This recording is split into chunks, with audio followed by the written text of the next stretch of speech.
friends. It's me, Jill Griffin. I am the host of the Career Refresh, and this is your place for practical strategies, thinking about career reinvention. Should I stay? Should I go? What's next? All the things. We are going to break things down and help you lead with clarity, be effective in your decision making, and always be intentional.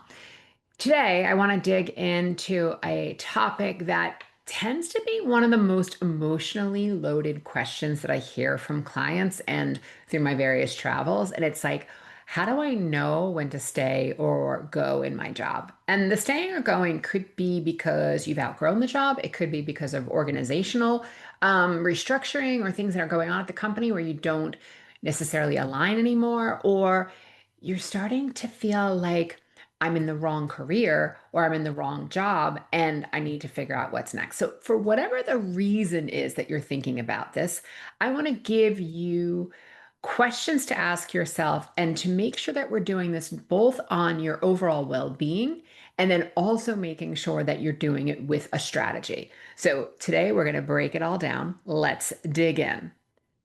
All right. If you are thinking of leaving your job, I just want to let you know that you're not alone. Research shows us that millennials and Gen Z are leaving roles at record rates. And in fact, we're also finding analysis that those that are over 40 saw resignations rise over 30% in early 2022. Now, I know that's information's a little dated, but we don't have data more current than that that's out there. So we're just seeing that trend as people are getting more experience in their career. They're starting to think about leaving their overall career. Younger workers are also not idle. We're seeing that 13% of Gen Z and 11% of the younger millennials say they plan to quit within the next 12 months. So even though industries like tech and finance, where quit rates tend to be a little bit lower than the average, we're seeing that there is still meaningful movement there. And then when we're looking across roles like marketing or sales or development, we're also seeing that the signals for change and the desire for change are louder there. So when you're asking, should I stay or should I go? You are definitely part of this broader shift. At some point, we're going to do an episode on what employers need to be thinking about to try to keep this as an environment where you want to stay. But right now, this is an episode about you, the employee. So before you make any of these decisions, I want to make sure we're doing it based on like strategic decision making, and it's also supporting you, which is always going to be a plus. So making sure that we're grounded in what I call career well-being, your overall performance goals, that we're making sure that we're not just reactive or emotional, because it's a combination of everything that makes you you plus a strategy is what we want to bring into this decision making. So this is an episode where I'm going to tell you to grab that notes app, grab a pen and paper, and start jotting down these questions, and the ones that resonate with you, take some time and answer them before you make any steps. I would also spend some time either talking to a trusted colleague, maybe from a former organization, maybe not in your current organization, perhaps a mentor, or obviously working with a coach. These will all be places where you can get a neutral, unbiased third party to help you through some of this decision making. First, I want you to look at the origin story, right? Every great story, every great hero has an origin story. So this is before we're looking at whether we should stay or go. We want to know, well, what version of you, your past self, what version of you accepted this role? You had reasons to accept this role. So first, I'd say, when you got this job, how did you feel about it? Were you excited, relieved, proud? Were you feeling desperate, like I have to find a job? Were you curious? I want you to think through what you were feeling when you got this job. Then I want you to think, well, why did you take the job? Was it growth, stability, money, a paycheck? Was it a brand name, a great company? You thought it was going to be a stepping stone, it was going to give you access. Why did you take the job? Were there any hesitations or red flags as to why you took your job, right? And let's be honest, there are some red flags, even beige flags. Sometimes we ignore them. Just want to get clear on that, right? And how have you changed since taking this job? You're not the same person that said yes to this job, even if it was just a couple of months ago.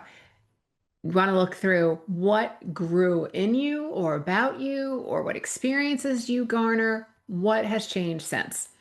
And what did you want to get out of this job when you took it? Again, it might be a paycheck or money. It might be access to healthcare. If you're in the US, most of us get our healthcare through our employer. Or it might just be, you know what, I really want to be in a position where I'm learning about a global remit, or I want to be in a position where I'm working really closely and adjacent to the engineering department. What did you want to get out of this job? What skill or outcome would you say I took this because? And again, I know it's often grounded in money or a title, but I want to know what else you came to gain. And if you didn't, something to think about for the future. And then the next thing I want you to ask yourself is if you did nothing and stayed exactly where you are, what happens? So, really thinking through this decision and its various consequences. So, most people don't leave jobs just when things get bad. They leave jobs when they start to abandon themselves. It starts at times and it grows quietly. It might be, you know what? I am not using my strengths. You're saying yes all the time when you really mean to be saying no. You're finding that the culture that you work in is just no longer a fit. You're tolerating behaviors or ways of being that really don't align with your values. And let's be clear, it's work, it's not a hobby, it's not going to be perfect. But are you seeing things the way the way people in the organization speak to each other or treat each other, or how they work cross functionally, that you're just like, you know what, this is not aligned with the place of the values that I hold and where I want to continue to grow in my career? And then are you finding yourself maybe lowering expectations just to get to a place that it can feel good enough for you to get through the week, right? These are the moments that tend to accumulate. And I'd say this is how you break your own heart. This is where, when people are on the fence, these questions that are coming up and we don't either get clarity on them, we don't decide if they're true or untrue, or we don't maybe seek therapy or work with a coach or some sort of support system. These moments accumulate, I'm telling you. And then everything starts to feel like another drop in the bucket, another drop in the bucket until there's no more room in the bucket. So, when you thought to think about the areas for you to look at, we have your origin story. Now we're looking at your identity and what you're aligned to. This is the foundation. This is your leadership identity. I often talk about your leadership identity is who you are. It's a mixture of your values, your strengths, your beliefs, your experiences, and then how you want to operate as a leader. I don't care if you are in high school or if you are a seasoned professional. Everybody has an opportunity to be a leader. So don't take leader or leadership as being title only. Ask yourself, how does this role align with who I am and who I'm becoming? And do I get a sense of purpose when I do this work? Or am I staying here out of obligation? When you picture yourself a year from now, how does it feel to still be in this place? Does it feel expansive? Or is there like a tightening in your chest or like a level of like anxiety, right? Alignment doesn't mean bliss, and not every job, again, is always going to be offering you those highs, right? Because if you're always on a high, where do you go next, right? There's everything is a high and low, but we just want to make sure that you're getting super clear and that you're not like gaslighting or betraying yourself. Next area to look at is your energy and engagement. Your body tends to know before your brain catches up. I have a client who recently has been under enormous pressure from the internal organization, the marketplace, the board they work with, their executive leadership. The asks that are being put upon them are tremendous. It doesn't mean that they can't do it, it's just tremendous. And as always, I have permission to talk about their story here. You know what? They keep getting sick. They keep the stress in their body keeps getting to a level that they're spending most weekends wiped out and sick. And I've talked about this before, especially when it comes to burnout. When you're in a place in which you're in a fight or flight or fawn or freeze, your all of your secondary systems shut down. So if I need to run and get out of the burning building, right? I need my cardio. I need my lungs to expand. I need my heart to run. I need my endoskeleton. I need to be able to run and have my muscles be working, right? All of that becomes primary. What becomes secondary is your digestion, your sex hormones, all of that becomes secondary because you don't necessarily need that when you're fighting the fight. What happens when we're in burnout and we don't complete the stress cycle is those systems, there's the stress and the stressor, and I talk about this a lot. The stressor is the email, the project, the boss, the situation. And then you need to remind yourself that you are out of that kind of intense stress. And that's where you get relaxation. That's where you need to take a pause after your workday and try to find a way to move your body and be in a place in which you're releasing some of that stress. Because when you don't release that stress, that is when you get sick. There's only so long that your systems can be sort of put on hold or be frozen in place. And when we're under prolonged stress or that chronic stress, again, we get sick. So, this individual that I was referring to, a client, is looking at what changes they can make within their role or what changes they can make so that they're balancing their lifestyle so that they're able to accommodate for the nature of a stressful job. They ultimately really like their job. It's a great place, but it comes with this. So that's what we're talking about with around energy and engagement. And how are you making sure that your body always knows first, your brain catches up later. Next, I want you to think about what energizes you about this role. Write it down. Be honest, right? Are there things that drain you? Are your frustrations temporary, or these patterns are not changing? And are you getting sort of the Sunday scaries where you're thinking, oh, I got to go to work tomorrow. I don't want to do that. That's some of the stuff where you're thinking that we're seeing that often shows us that our energy and our engagement are a bit off. Next area, growth and opportunity. People tend to stay when they're learning and growing, and they tend to leave when they feel like they're outgrowing the container. So, do you see opportunities for growth or making an impact or advancement here? Are you doing meaningful work? Meaningful work is an inside job. Does it feel meaningful to you? Um, if you decided to stay, what would have to change in order for you to be fulfilled? And if nothing changed, would you still want to be there in 6 months? If the answer is no to any of these things, make note of that and see how this feels. Next area is relationship and the overall environment. There is no job that is perfect. There is no environment that's perfect, but we want to make sure that you're in an environment that feels good for you for whatever that looks like. Do you feel seen, supported, respected? Are you inspired? Do you work with people that you enjoy? Or at least that you're content with working with them during the day, right? Questions to ask yourself. How do you feel supported by your manager and team? How are you supporting your manager and team, right? You need to be in reciprocity. And do you feel valued for what you're bringing to the table? And is the culture helping you become who you want to become, or are you holding back?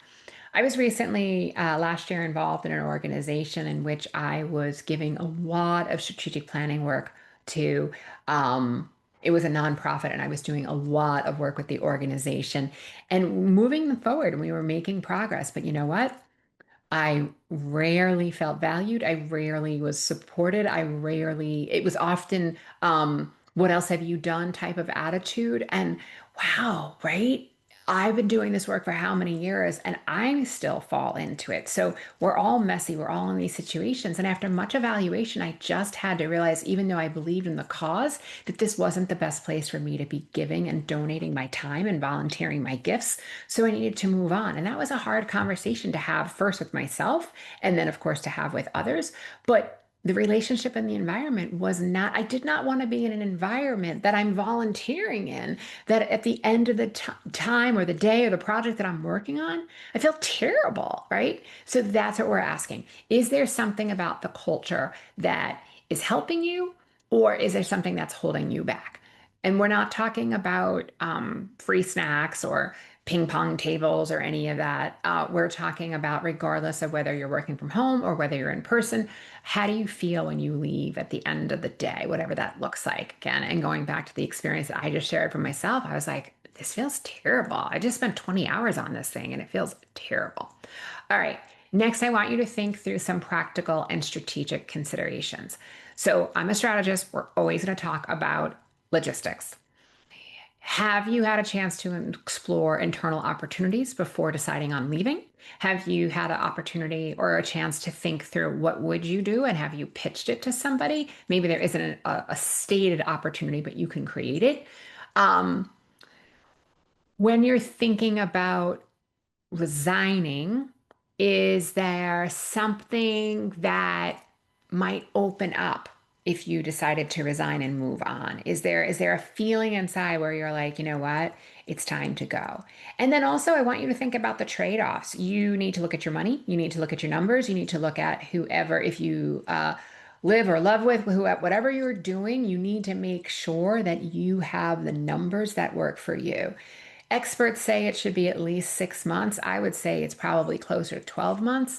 So if you're considering leaving and you don't have a job, I would make sure that you have at least 12 months of living expenses before you consider doing this. Obviously, the best case scenario would be leaving and moving into your next role, but things again to think about, what are those trade-offs and are you prepared? Last, the decision point, it's really going to come down to making that decision and feeling it for a couple of days. So often what we do is we make a decision, then we make another decision, we come back to another decision, and we're ping-ponging all around.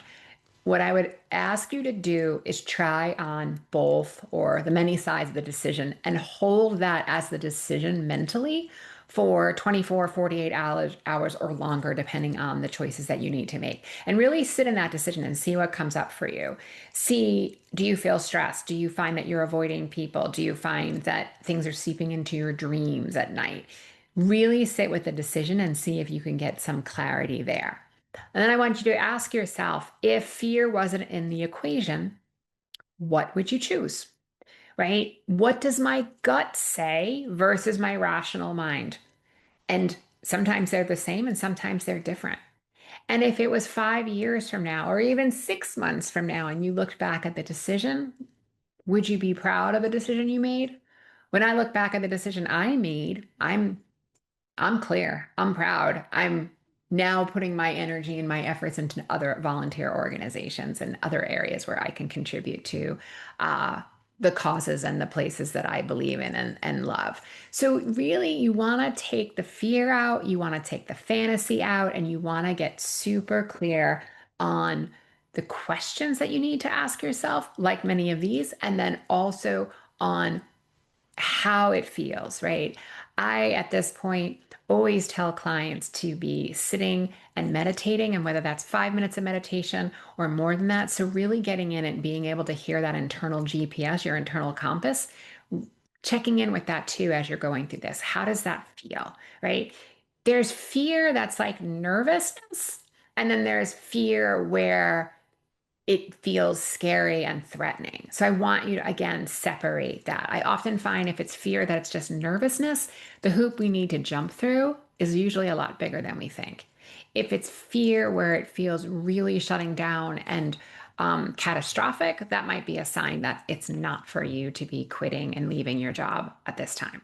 So when you're going through this season, this wintering, I look at jobs as seasons. I've done an episode on that. You can check out the seasons of your career. I'll put that in the show notes. When you're looking through that and you're questioning what to do next, there's some place that's like, feels like the hallway, right? You're between what's no longer and what's next. I want you to remember that this is not about failing. This is about evolving. This is about sometimes staying is the strategy, and sometimes leading is leadership. This job path that you're on, it's really important that at times we're doing things that are moving us forward, are helping us learn. Sometimes we're doing things that are for the money. I often talk about how you have a job, a career, and a purpose, and you can have all of those without ever leaving your seat or ever getting a new title. Really be thinking that through and just Whatever you ultimately decide, hold that decision for a couple of days before you actually make it and make sure that you trust yourself. You're the one who's going to have to live with the consequences. And if you keep second guessing yourself after you make a decision, I think that's a really good opportunity for you to take some of this again to a therapist or a coach or a mentor to really help you think through what it is that is best for you as you navigate moving forward. All right, friends, if this episode resonated with you, I want you to share it with a friend. It really helps us get the word out, helps people get the support that they need. And as I've said, I want to create a workplace resolution. I want to make sure that we are creating workplaces that work for everyone. If you want any more information around career strategy, career transitions, career reinvention, you can always find me at thegriffinmethod.com or jillgriffincoaching.com. I want to hear from you. You can email me at hello@jillgriffincoaching.com. And as always, always, always be in possibility. Be gentle with yourself. If you're breaking your heart right now, I want you to be really gentle with yourself and always be kind. All right, friends, I'll see you soon.